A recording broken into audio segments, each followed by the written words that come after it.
As we've seen in the past with legendary players like Kobe, LeBron, and tons of other big names, entering the NBA straight out of high school isn't a new thing.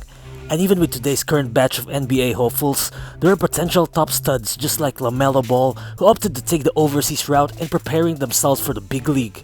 And what came as a surprise to a lot of fans, the NBA G League seems to be the newest hotspot for some of the biggest names from the class of 2020.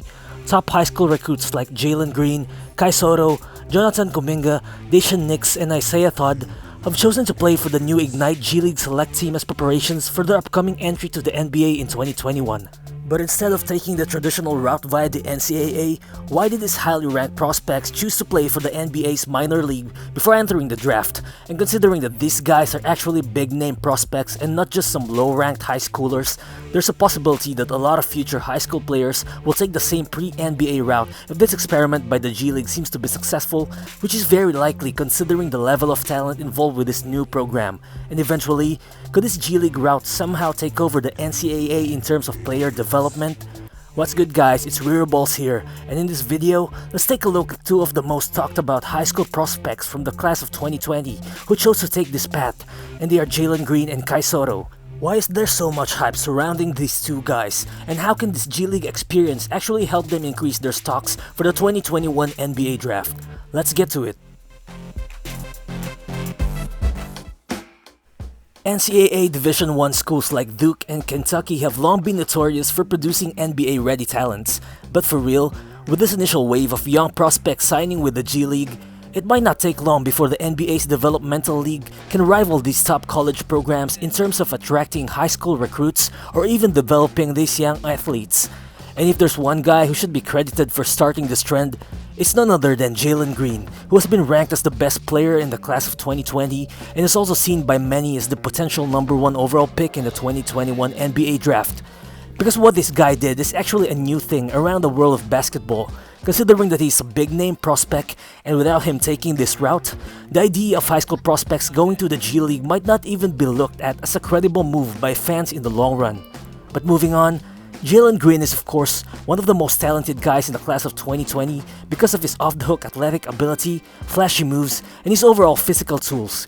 Green is listed as a 6'5" wing who has long been ranked as a consensus top 2 prospect for the 2021 NBA draft along with Cade Cunningham. And depending on how he'll perform in the upcoming G League season, he just might be the consensus top pick right before the draft. But what actually makes Jalen Green so special, and how has he developed such a huge following since he entered high school? Well, aside from him being a staple of high school highlight reels, the guy's talent speaks for itself. In just his freshman year at San Joaquin Memorial High School in Fresno, Green averaged 18 points per game while leading his team to a state runner-up finish in California.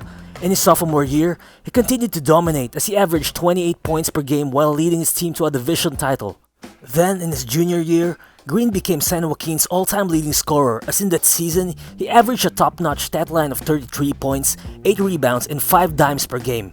And finally, during his senior year, he transferred to Prolific Prep, a basketball academy in California where he led the team to the Grind Session World Championship as he averaged 31.5 points, 7.5 rebounds, and 5 assists per game while being named the tournament MVP. And in that same year, he was named as Sports Illustrated's Player of the Year and was also selected to Max Prep's All-American First Team. So yeah, this kid is one of the most decorated high school prospects ever, and him taking his talents to the G League will just help the league's marketability simply by looking at his overall following. And overall, I believe that the hype surrounding Jalen Green is very much justifiable due to his abilities. Well, whatever you're looking for in a top high school prospect, the kid has it. He's got explosive leaping ability with a quick first step that's going to drop anyone's jaw on the floor. Plus he can score in a variety of ways and from almost anywhere in the court, and is also good at getting to his spots. In short, he has all the makings of a legit go-to scorer in the NBA. Plus, considering that he has a 6'8" wingspan, you can't bet against this kind of kid in the defensive end of the floor either. And I believe that he has a top 5 player in the NBA type of potential, just based on what he has been showing as of now. And I'm not even mad when some fans compare him to a young Kobe Bryant. And whether we like it or not, the success of this G League Select team will be judged based on Jalen Green's performance since he's the biggest name out of all those prospects so far. Moving on to Kai Sotto, well, Kai is a more under-the-radar kind of guy, at least in the States, because compared to Jalen Green, he's got lesser exposure since he just moved to the States from the Philippines with the hopes of becoming the first full-blooded Filipino to make it to the big league. And by the way, Jalen Green also has Filipino blood, but yeah, Kai Sotto is literally a homegrown Filipino talent. And what's for sure is that this guy is a legit big-time prospect with a much bigger social media awareness and lots of hype surrounding him, with some observers even calling him the next Yao Ming. Well, I wouldn't say that this is a very accurate comparison from the get-go, but you know, considering that's probably going to be as tall as Yao after a few years since he's already 7'2" and is just 18 years old, you'll understand where the fans are coming from. But of course, this kid just might be the next big face of Asia in the NBA when he enters the league, and well, I think he could even be much bigger than Yao in a marketability standpoint. But for now, let's take a look at what Kai Sotto actually has in his arsenal and what's with all the hype.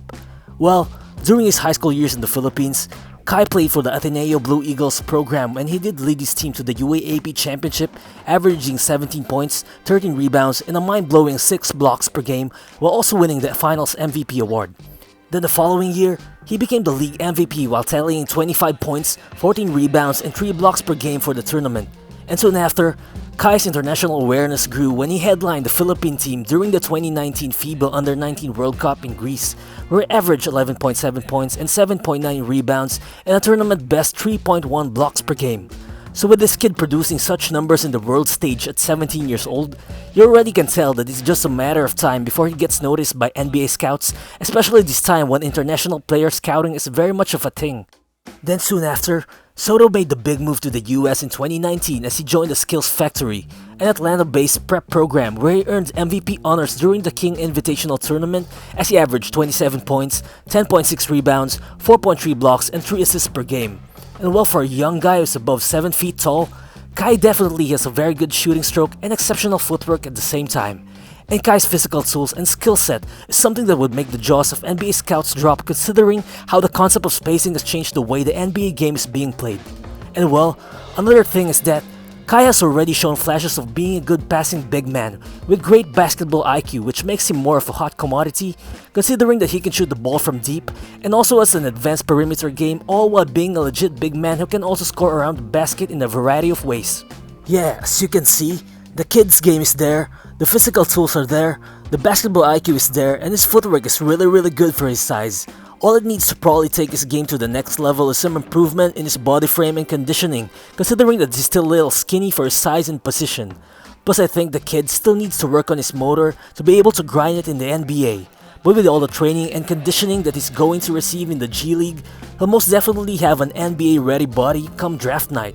And while most fans compare him to Kristaps Porzingis with his height, shooting and all that, I think I'd have to agree more to the Pau Gasol comparison skill-wise. Although I feel like compared to Gasol, Kai has a far better defensive upside considering where he's currently at a young age. But overall, the development of both Jalen and Kai will depend largely on their coach. That is why we have to take a look at the guy who was given the responsibility to sharpen these young prospects' tools while in the G League. And he's no other than Brian Shaw. Yeah, you might know him as the guy who played 11 years in the NBA who won multiple championships with the Lakers during the era of Kobe.